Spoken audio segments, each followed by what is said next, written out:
Seja bem-vindo.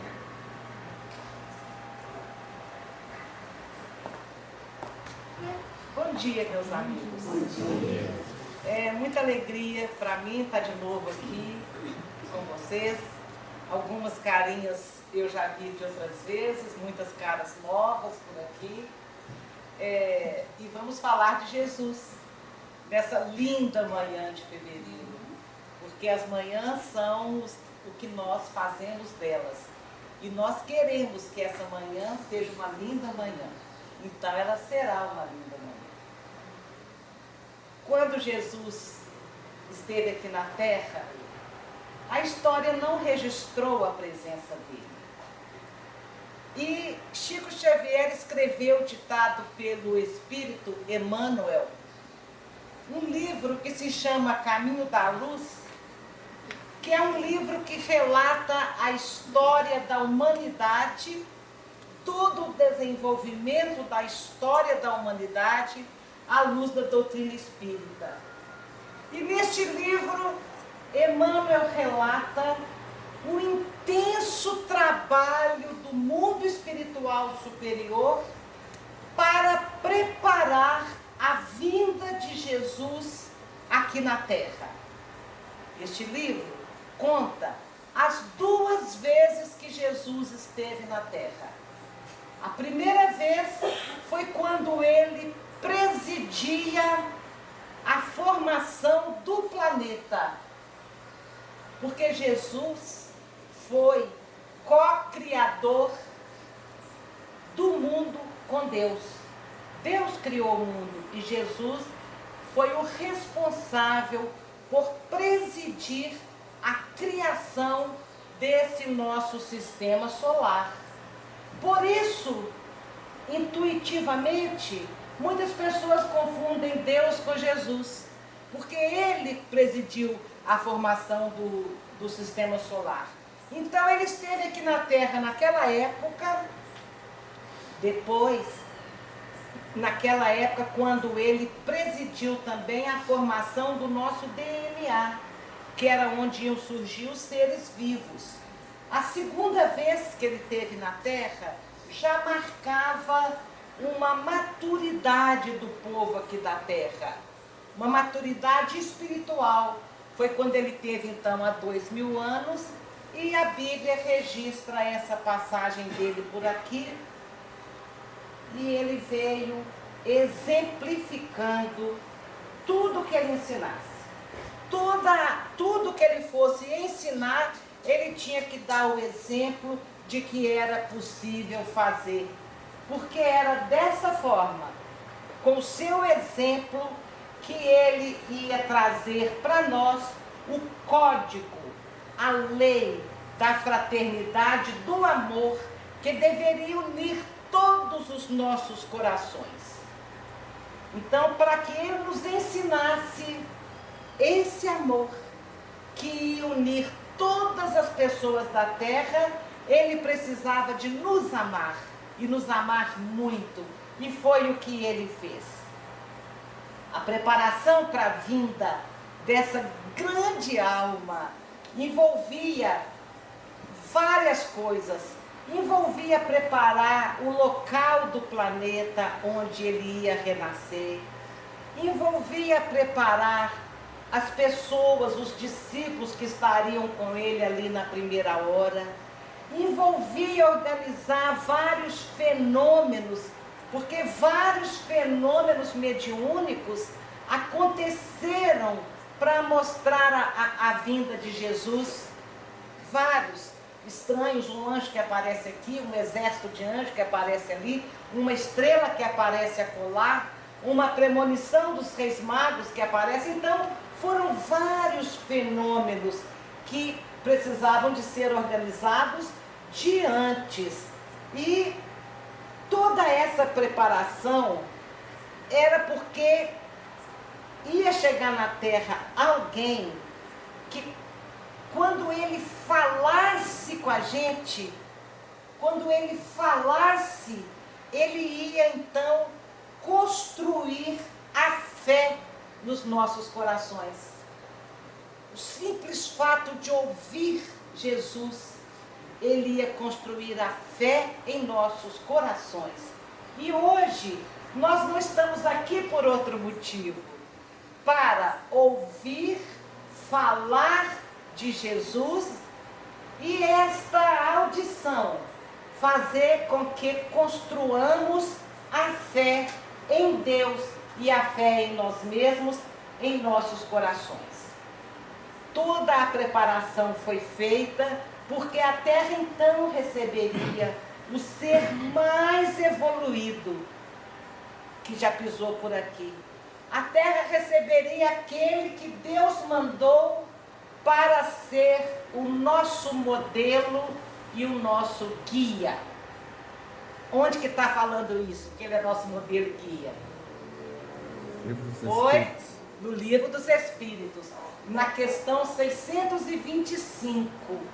Jesus seria o nosso modelo e o nosso guia. Modelo, o que você copia. Guia, o que você segue. Ninguém copia e segue o que não conhece. Ninguém copia e segue o que não gosta. E para que a gente goste de Jesus é preciso conhecê-lo. Por isso, esta nossa tendência de estudarmos sempre os ensinamentos de Jesus. A história normal da humanidade, a história estudada nas escolas, nas universidades, essa história, nada fala sobre Jesus. Nenhuma palavra, nenhuma referência sobre o maior vulto que já passou por esse planeta.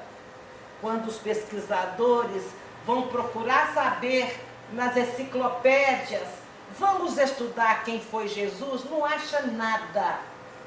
É uma referenciazinha aqui, outra colar. A história não registrou a vinda, a vida, a obra de Jesus. A não ser na Bíblia. Mas nos livros de história, nós não temos nada sobre Jesus. Não foi considerado um personagem importante. Se você procura lá, Calígula, Gengis Khan, Alexandre o Grande, Hitler, os grandes guerreiros, se você procura Nero, o grande imperador, você acha registrado na história. Jesus você não acha. Poxa, por quê? Por que a história não deu a menor importância? Desdenhou. Agora vejam, é exatamente no desdém da história que a gente percebe a grandeza do mestre. Porque ninguém deu a mínima para a vinda dele, para a vida dele, para a obra dele. E, no entanto, o nome dele atravessa os séculos. No entanto, nós procuramos, através da Bíblia, estudar esta vida fascinante, com essa figura sublime e majestosa que é Jesus.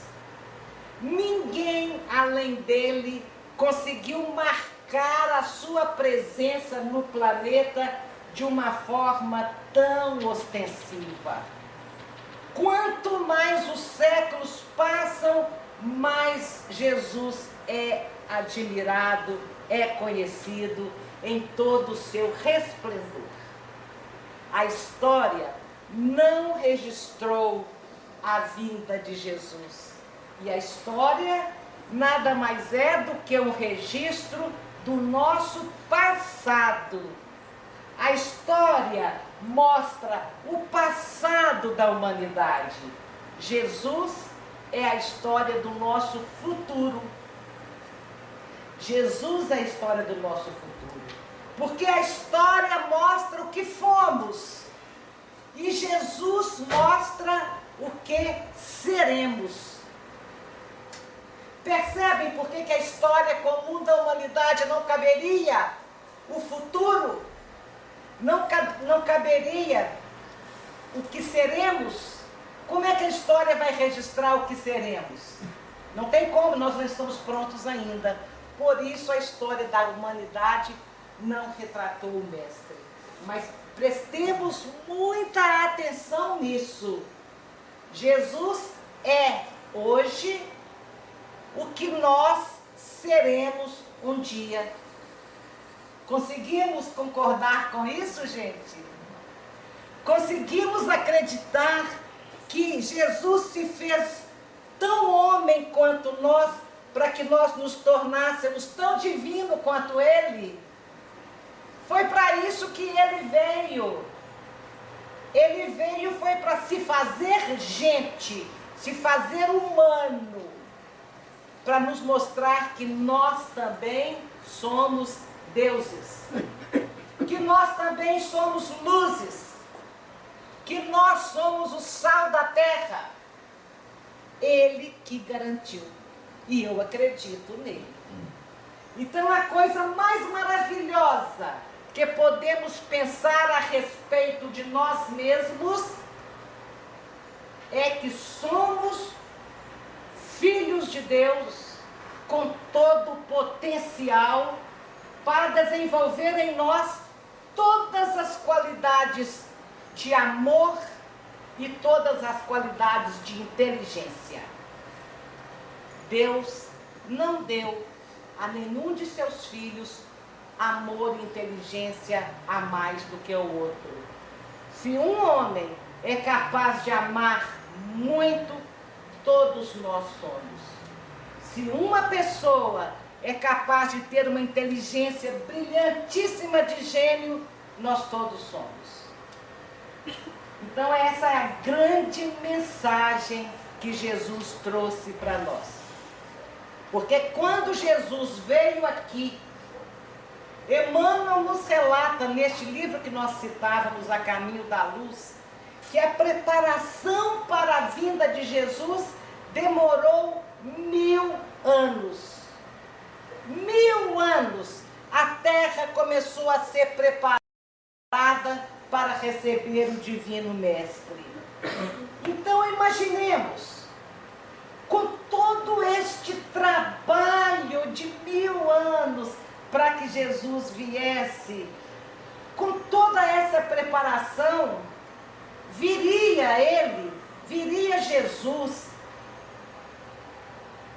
uma pessoa com tantas possibilidades, apenas para dizer umas coisas bonitas, para nos encantar? Será? Será que Jesus ia desperdiçar 1000 anos de preparação apenas para trazer algumas frases de efeito, para trazer um discurso bonito com um forte apelo emocional? Será que Jesus veio apenas para abrir os braços sobre um monte e dizer: bem-aventurados esses, bem-aventurados aqueles? Será que foi só para isso que ele veio? Então, ele veio para fundar o reino de Deus em nossos corações. Quando ele acaba de ser batizado por João Batista no deserto da Judéia, ele caminha para Jerusalém, chega no templo, os sacerdotes perguntam para ele: o que você está fazendo aqui? Ele falou: vim construir o reino de Deus no coração dos homens. E o sacerdote pergunta: mas o que vem a ser isso? E ele diz: o reino de Deus é obra divina no coração dos homens. Então vejamos, nós estamos até hoje buscando colocar em nosso coração o reino de Deus. Pois não, querido. Fique à vontade. Perdão, desculpa interromper a palestra importante nesse momento. Não, que isso, fique à vontade. Mas nós temos 2 veículos que precisam ser retirados lá, que estão na frente do Sr. Caio. O Sr. Caio, para quem não conhece, é nosso vizinho do lado e ele tem bastante disposição conosco. Então a gente já coloca 2 placas de proibido estacionar ali para evitar, mas aí chega um carro e coloca assim, o outro coloca assim. E nós temos lá agora um Sandero AWO 2759 e um EcoSport OXC 3854. O senhor Caio acabou de falar assim, não tem problema não, eu passo com as vacas e agora a gente dá umas amassadinhas. Então a gente Olha! Isso era muito importante. Não podemos incomodar as pessoas. Definitivamente não podemos incomodar as pessoas. Obrigado. Não é verdade? Então Jesus veio exatamente para fundar esse reino de Deus aqui nos nossos corações. E para quem veio com esta missão, são conhecidos apenas 3 anos de sua vida, dos 30 aos 33 anos da sua vida pública. Jesus não escreveu absolutamente nada e falou até pouco. Falou até pouco. 7 sermões, 49 parábolas. E curou 26 pessoas. Deixa eu refazer a frase. O Novo Testamento registra apenas 26 curas de Jesus. Mas os próprios evangelistas dizem, muito mais ele fez, muito mais ele fez. Se fôssemos escrever tudo que ele fez, não caberia em nenhum livro. Então, Jesus falou pouco. Mas estas palavras tiveram e têm e terão um significado tão grande em nossas vidas que essa vinda de Jesus divide até o planeta em sua contagem de tempo. Antes de Cristo, depois de Cristo. E é por essas palavras que nós estamos aqui hoje. Quando Jesus chegou, o imperador César Augusto tinha ordenado um censo. Era espécie de uma contagem de todas as pessoas com todos os seus bens. As pessoas tinham que ir na cidade que nasceu e se alistar lá e dizer, eu sou fulano, minha mulher é fulana, eu tenho um filho tal, tal, tal, eu tenho um cabrito, um jumento, uma vaquinha e um pedaço de terra tal. As pessoas tinham que então se alistar nessa espécie de recenseamento. E José e Maria saíram de Nazaré para ir para Belém. Nazaré na Galileia para ir para Belém, que ficava na Judéia. Nesta viagem, Jesus nasceu. Esse acontecimento foi anunciado aos pastores.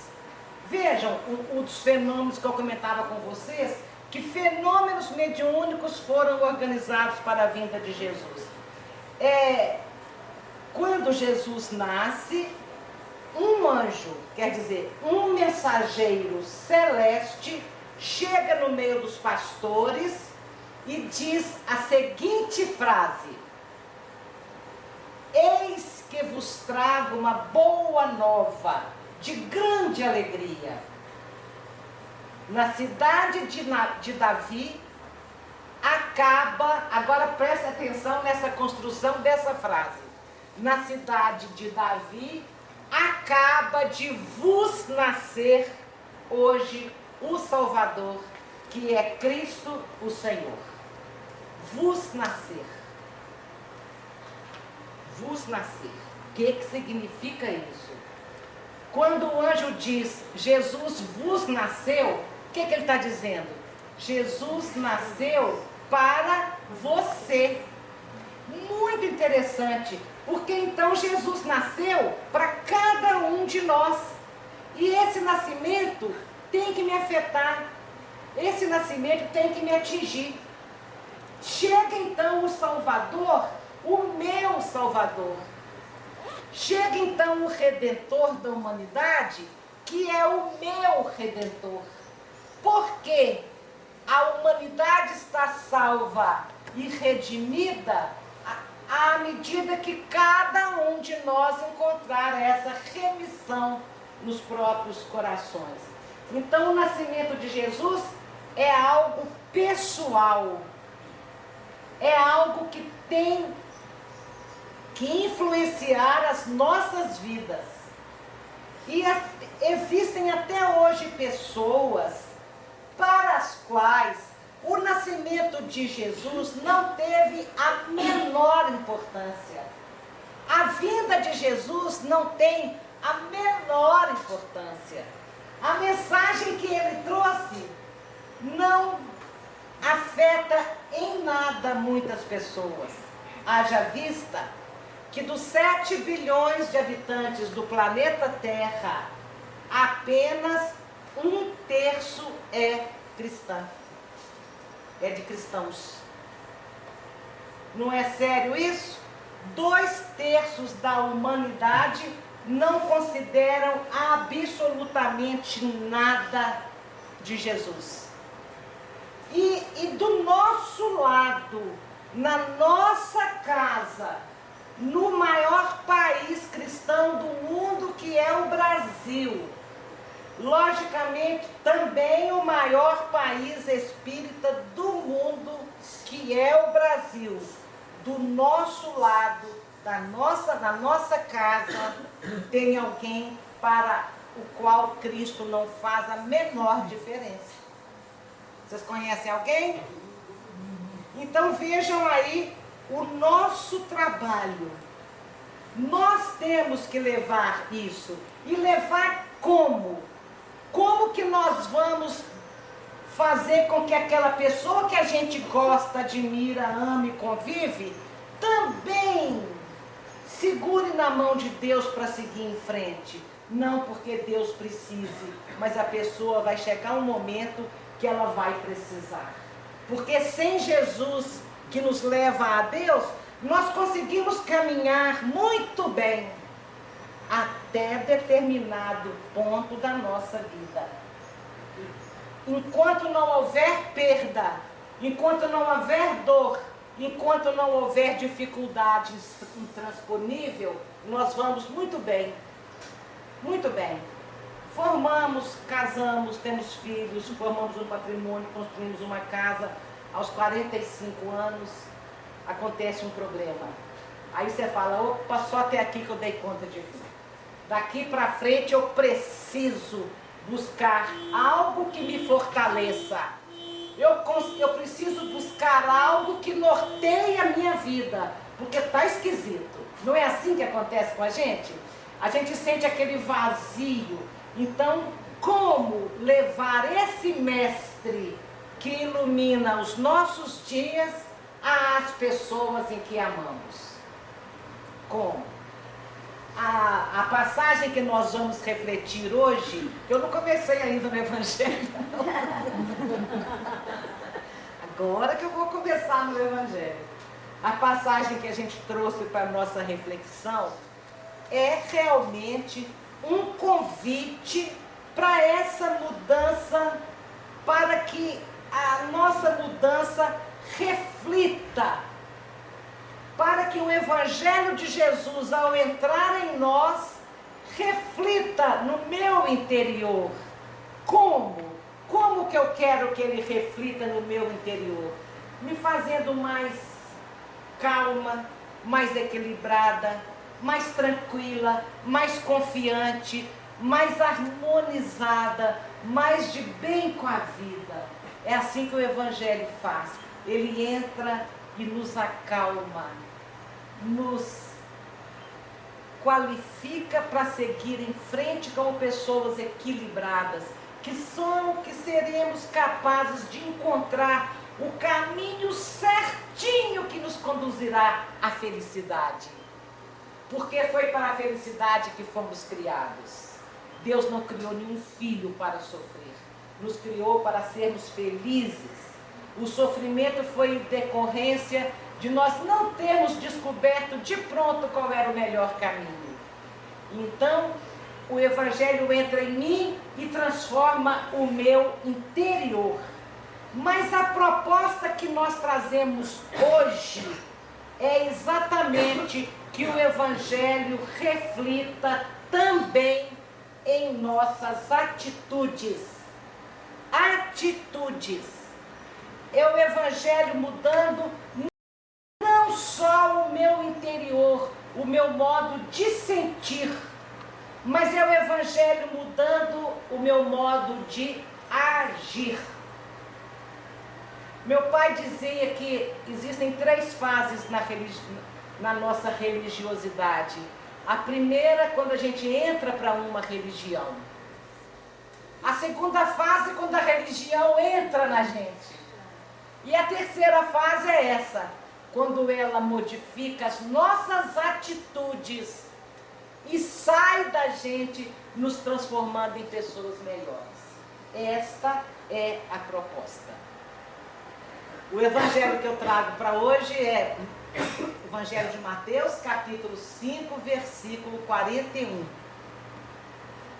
Se qualquer pessoa te obrigar a caminhar com ela 1 milha, caminhe 2. Esta é a nossa reflexão de hoje. Se qualquer um te obrigar a caminhar com ele 1 milha, não caminhe 1 milha só não, caminhe 2 milhas. Esta é a proposta de Jesus. Se alguém te obrigar significa que eu vou ter que fazer uma coisa que espontaneamente eu não faço. Quando alguém me obriga, é porque eu vou fazer algo que nem sempre vai me dar prazer, vai me dar alegria, eu vou fazer espontaneamente, mas eu sou obrigado a fazer, então eu faço. Vamos partir daí, começando daí. Agora, quem me obriga? Quem me obriga? Se alguém me obrigar, quem que me obriga? Qual lei que me obriga? Porque, gente, não é o outro que me obriga. Não é o próximo que me obriga. Por que não? Porque nós podemos dizer não quantas vezes a gente quiser, quando alguém nos pede alguma coisa. Quando alguém nos pede para caminhar 1 milha, quando alguém nos pede qualquer favor, qualquer tolerância, qualquer paciência, quando alguém nos pede, nós podemos dizer não. Quantas vezes nós quisermos, somos livres. Quantas vezes o nosso egoísmo, a nossa intolerância e a nossa maldade quiserem, nós vamos dizer não.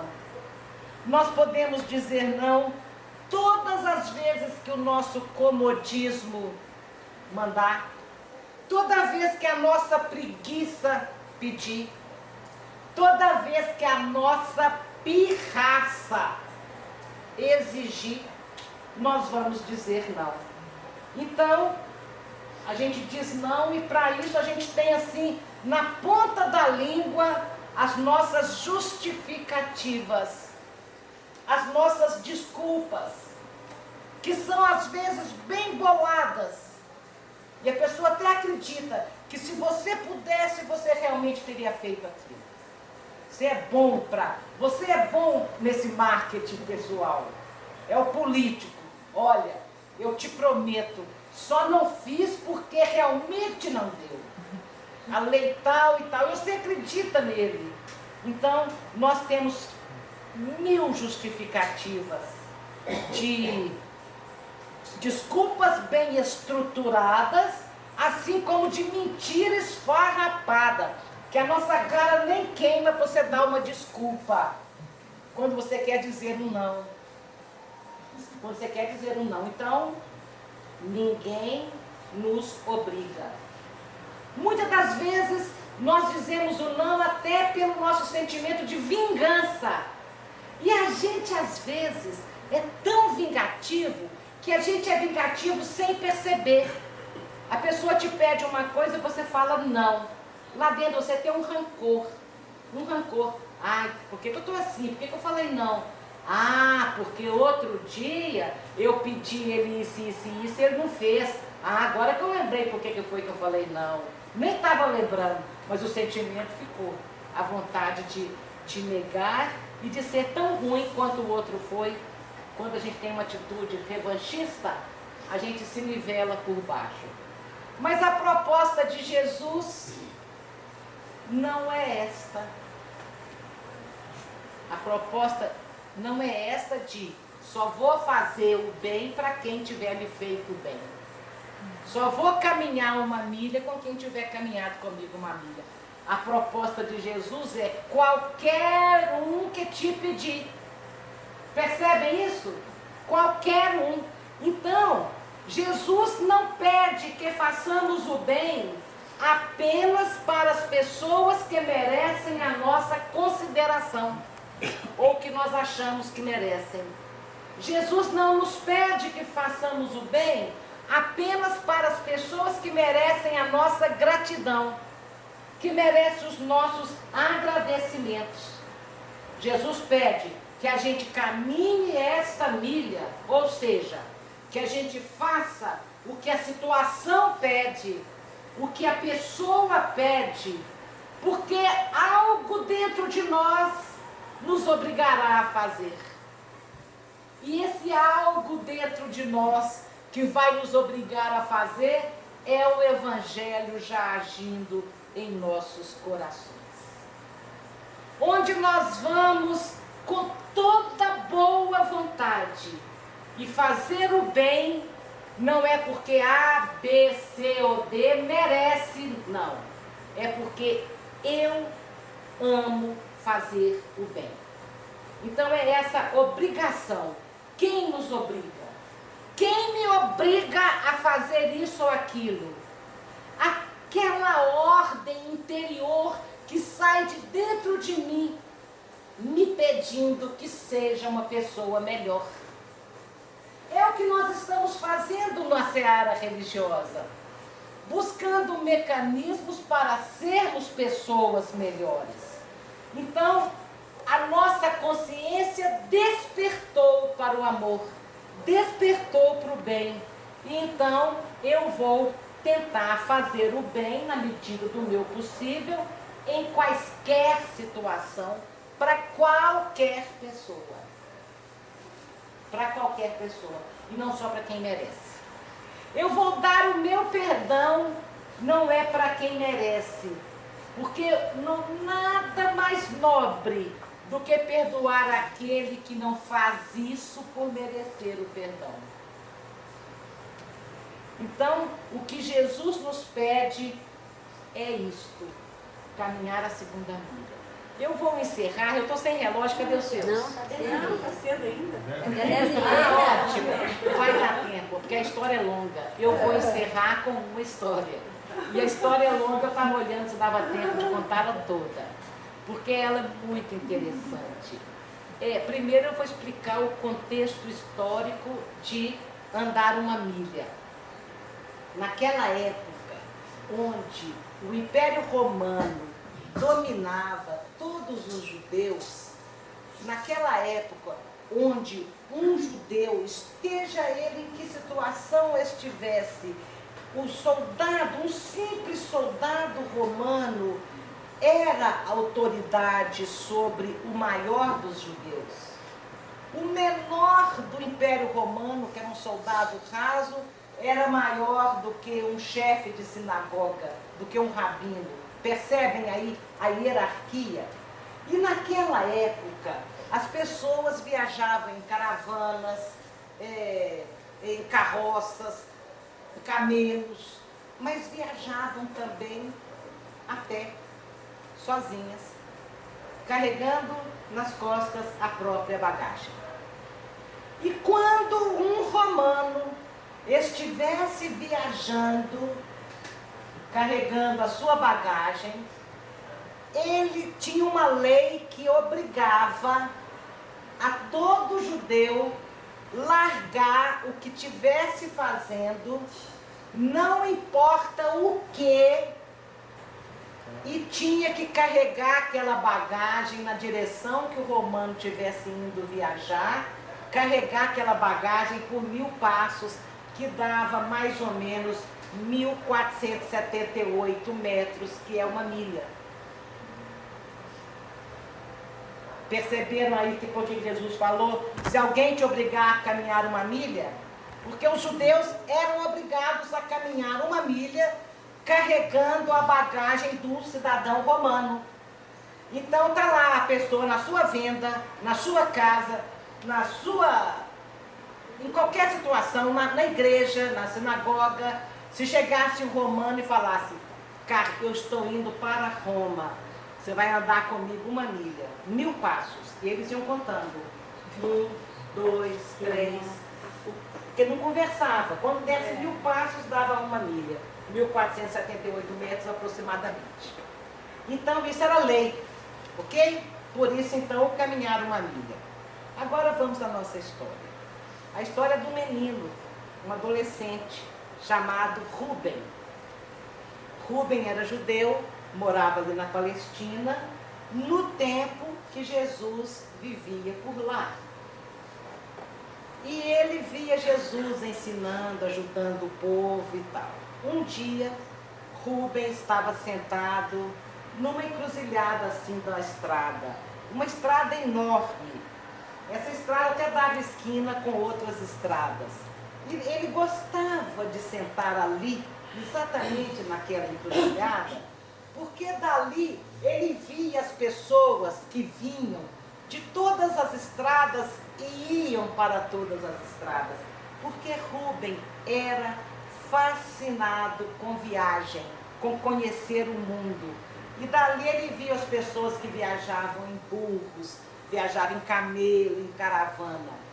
E ele pensava assim, um dia eu ainda quero viajar muito. E naquele momento que ele olhava aquelas pessoas, aquele movimento, ele notou que vinha uma pessoa andando sozinha assim em sua direção, com uma bagagem enorme nas costas. E ele olhou assim de longe e falou, é um soldado romano. Conheço essa roupa. Conheço de longe. Eu conheço essa roupa. E eu odeio os romanos. Ai, como eu odeio os romanos. Eles tiram a nossa liberdade. Nós somos obrigados a pagar impostos ao governo de Roma. Nós somos obrigados a obedecer às leis de Roma. Ai, meu Deus, como eu odeio os romanos. E o soldado estava chegando cada vez mais perto dele. Chegou mais perto, parou e deixou o saco de bagagem cair no chão. E o soldado ficou ali descansando um pouco e olhava as pessoas também que passavam pela estrada. E o Rubem lá sentado, cubando o soldado, com aquele pensamento de ódio. Naquele momento, o pensamento... Eu tenho que abrir um parênteses para falar dos nossos pensamentos de ódio. Nossos pensamentos de ódio criam a atmosfera na qual nós vamos viver. Imaginem um lago onde eu vou jogar uma pedra. Não vai fazer a ondinha assim que vai espalhando? Quando eu mando um pensamento de ódio, eu crio essa atmosfera psíquica ao meu redor. E então, uma mulher que era casada com um alcoólatra, quando ele apontava na esquina, bêbado, ela começava, e vem aquele infeliz. Com certeza está totalmente bêbado. Com certeza ele vai entrar, vai me maltratar as crianças, vai ser agressivo aí com as coisas da casa e vai quebrar. Com certeza, ela criava a realidade. Que ela mais odiava, ela criava. Quando o marido que estava chegando bêbado e que ia simplesmente arriar numa poltrona e dormir, ele encontrava a realidade que ela criou e agia de acordo. Escravo da imagem. Quantas vezes nós criamos no outro o comportamento que detestamos com a força do nosso pensamento. Por isso, uma vez eu escutei uma pessoa na casa espírita fazendo o atendimento fraterno e dizendo para uma esposa que conversasse com o marido enquanto ele estivesse dormindo. Os homens podiam sair, não podem ensinar. Manda tapar os ouvidos. Que conversasse com o marido enquanto ele estivesse dormindo, dizendo: você é muito bom, você é muito educado, você é muito mão aberta, e você é muito generoso. E aí o marido acorda assim.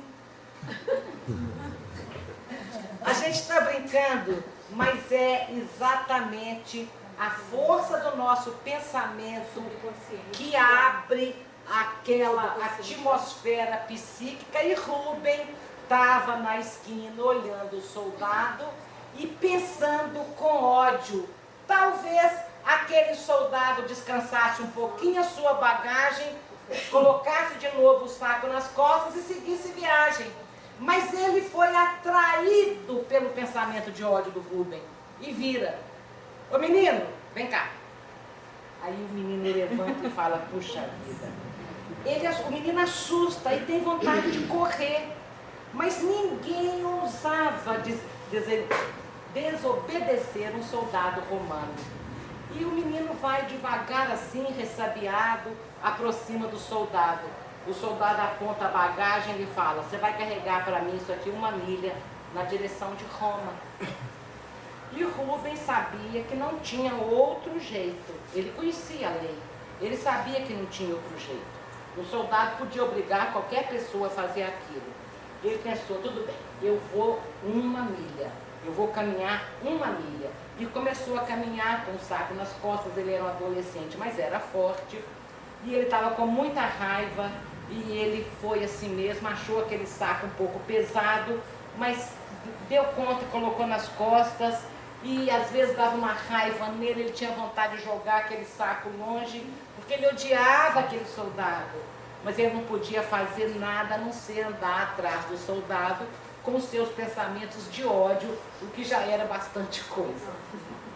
E ele ia pensando: vou caminhar só 1 milha.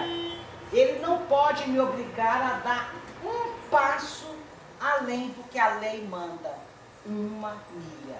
O menino ia 19, 20, 21, 1 milha, 22, 23, 24, 1 milha. E ele dizia sempre isso enquanto andava. De repente, o menino lembrou que na semana anterior ele estava correndo por aquelas planícies com seus amigos, quando ele vê um aglomerado de pessoas e um nazareno de rara beleza no monte falava com aquelas pessoas. Era Jesus que estava ensinando o povo. E ele parou debaixo daquela colina, rodeado com aquela multidão, para escutar o que Jesus estava falando. E caminhando ali com o soldado, o menino pensava: mas peraí, por que eu estou pensando agora em Jesus? Por quê? Ah, já sei. É porque no dia que eu passei naquela multidão que ele falava, ele estava falando alguma coisa sobre milha. Ele estava falando alguma coisa sobre milha. O que será que Jesus dizia sobre milha? E Rubem continuava a andar, carregando a bagagem, pensando: ah, já sei, eu me lembro. Se alguém mandar você caminhar 1 milha, vá com ele 2 milhas. Foi isso que Jesus disse. E Rubem começou a lembrar de outras coisas também que naquele dia Jesus havia dito. Que devia amar os inimigos, fazer o bem a que os odeia e calunia. E aquele ensinamento voltava: se alguém te obrigar a caminhar com ele 1 milha, caminhe 2. E Rubem estava pensando tanto nesses pensamentos, nos ensinamentos de Jesus, que ele já não sentia mais o cansaço, ele não sentia mais o peso da bagagem e nem sentia que tinha ali do seu lado uma presença tão indesejável. A conta já foi pro brejo também, né? Hã? A contagem já foi pro brejo. Ainda também. não tinha ido para o brejo totalmente, não. Mas eu chamo a atenção para isso aqui. A situação estava muito difícil. E Rubem então começou a pensar no Evangelho de Jesus. E de repente já não pesava mais a companhia desagradável, já não pesava mais o cansaço, já não pesava mais a caminhada. Percebe? Que quando as coisas estiverem difíceis, basta elevar o pensamento aos ensinamentos de Jesus, que a transformação se faz na hora. Então, numa fila de banco, onde está todo mundo com muita raiva, e você está ali nadando naquela onda, eleve seu pensamento a Jesus naquele momento. No trânsito, engarrafou tudo, você está com pressa, a sua irritação não vai abrir caminho, buzina não abre caminho, você não pode fazer absolutamente nada. Então, por que não colocar dentro de si toda a paz? Porque não vai mudar nada a sua irritação. Se alguém está do seu lado, reclamando, xingando, esbravejando, te diminuindo, o seu silêncio elevando o seu pensamento a Deus é a segunda milha que estão pedindo naquele momento. E naquele momento você vai ficar pensando, coitada de fulana, tão desequilibrada, olha como que grita, como que fala, como é que fala besteira, nossa, fala tanta besteira, depois acho que ela vai arrepender, tanta besteira que ela está falando.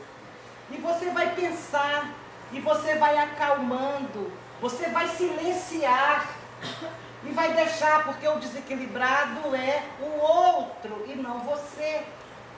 E você responder, discutir, não vai transformar ninguém. E Rubem, então, estava pensando tanto em Jesus, que nem notou que o soldado tinha parado. O soldado tinha parado, o soldado estava contando. Oi, menino, você já caminhou uma milha comigo. Pode me dar aqui a minha bagagem? Falou o soldado. O menino, não, pode deixar, eu vou mais adiante um pouco. Não andei tanto assim. Nem cansei. Aliás, o saco nem está me parecendo pesado. Depois que o menino acabou de falar, ele falou, uai, agora, o menino pensou, agora eu pirei. Por que eu falei isso? Por que eu falei isso? É aquela hora que você fala assim, quando passa por uma rixa qualquer, você fala, olha, não acredito que eu consegui ficar calado, eu não plantei a mão na cara de fulano. Olha, não acredito que eu fiquei calada. Fulano me pediu isso, não acredito que eu falei sim. É aquela hora que o evangelho começa a te modificar e você nem percebe. Aí o menino fala para o soldado que ia seguir em frente e fala assim, olha para o soldado e fala, o senhor já viajou muito? O soldado falou, viajei. Eu estou vindo aqui de muitas e muitas milhas. E eu estou indo para Roma. E o menino, nossa, é tão longe. Eu vou levar o saco mais outra milha para você. Então, é aquele momento onde nós temos que buscar a compreensão de saber por que fulano está agindo dessa forma. É nessa hora que você abre a sua compreensão, por que será que ele está fazendo desse jeito? É na hora que você abre a compreensão que você consegue caminhar um pouco mais à frente. E o soldado disse, muito obrigado, você é muito bondoso. E os dois continuaram a caminhar, agora conversando um com o outro. Rubem tinha a impressão que já conhecia aquele soldado há muito tempo. Olhava para o soldado e contava para ele, olha, minha família é assim, assim, assim. Eu tenho muita vontade de viajar. E o soldado falava das viagens que tinha feito, das histórias das viagens para o menino. O tempo foi passando tão depressa que finalmente o soldado perguntou, me fala uma coisa, por que você ofereceu para carregar minha bagagem mais uma milha, uma outra milha? O menino hesitou, falou, nem eu sei direito. Deve ter sido por causa de uma coisa que Jesus falou sobre milha. E o soldado se interessa por aquele assunto E o menino fala do amar o inimigo, o soldado diz, que coisa estranha, que ensinamento duro de seguir. Ah, mas eu quero conhecer isso, eu quero entender esse Jesus. E nisso eles tinham chegado no alto da colina. E Rubem olhou para trás e viu o longo caminho que ele tinha que voltar para caminhar até em casa. E falou para o soldado, agora eu tenho que voltar para casa. O soldado pegou, pode deixar, depois a gente vai. O soldado pegou o saco na mão do menino, colocou nas costas, deu a mão ao menino e disse, adeus, amigo. E o menino falou para o soldado, adeus, amigo. Com um sorriso. Com um sorriso. Adeus, amigo. Então, enquanto Rubem andava de volta para casa, as palavras de Jesus continuavam martelando na sua mente. Se qualquer um te obrigar a caminhar uma milha, vá com ele 2. E Rubem pensava, nossa, e isso dá resultado.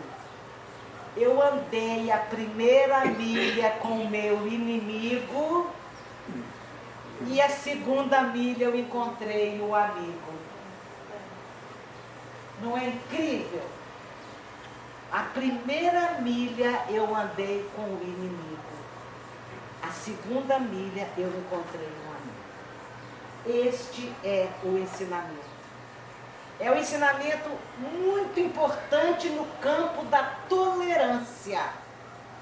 Nós temos que caminhar 2 milhas sempre, porque é na segunda milha, com as pessoas difíceis, que não fazem por merecer, segundo o nosso ponto de vista, é na segunda milha que nós teremos o tempo necessário para exercitarmos a paciência, a compreensão e aplicar isso no relacionamento, para que nasça a fraternidade. Então a compreensão é esse estado superior da nossa alma.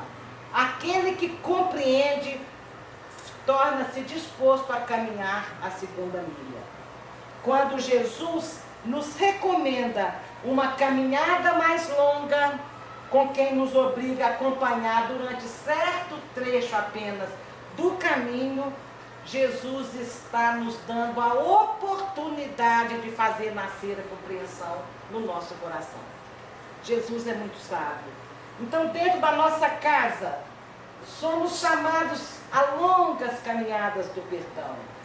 No relacionamento com o próximo, nós precisamos de andar muitas léguas no dia para aprender o respeito à solidariedade fraternal.